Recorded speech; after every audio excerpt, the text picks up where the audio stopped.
Centinaia di bambini provenienti dai settori mini basket del Friuli Venezia Giulia hanno colorato l'allenamento Porte Aperte della nazionale italiana di pallacanestro nel primo tra gli eventi collaterali promossi dal Comitato regionale della FIP del Friuli Venezia Giulia del presidente Giovanni Adami. Giovani atleti e accompagnatori hanno potuto osservare da vicino l'allenamento degli azzurri che tra qualche settimana voleranno a Berlino per l'Europeo.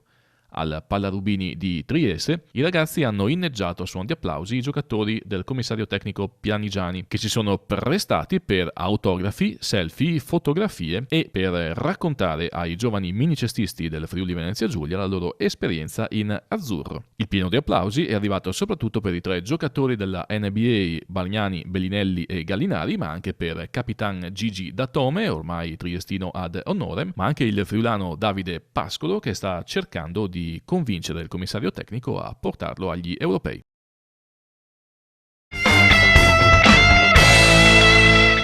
Per quanto riguarda la presenza agli europei, ho già detto più volte, già essere tra i 16 è una grandissima soddisfazione. E poi dopo l'allenatore farà le sue scelte, sarà un successo per me.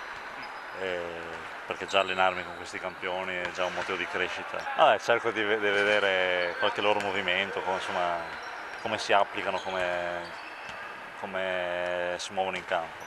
Principalmente foto, poi Mandi è scappato di qualche friulano, quindi ci vanno sempre a Trento, dobbiamo partire con la stessa mentalità operaia dell'anno scorso, umile, e allora ci potremo togliere soddisfazioni, però visto che avremo anche la Coppa sarà un doppio impegno, dovremmo essere sempre molto attenti e mai esaltarci troppo, o neanche deprimerci troppo, insomma, se verranno cattivi risultati, però sicuramente punteremo in alto a fare il massimo possibile come sempre.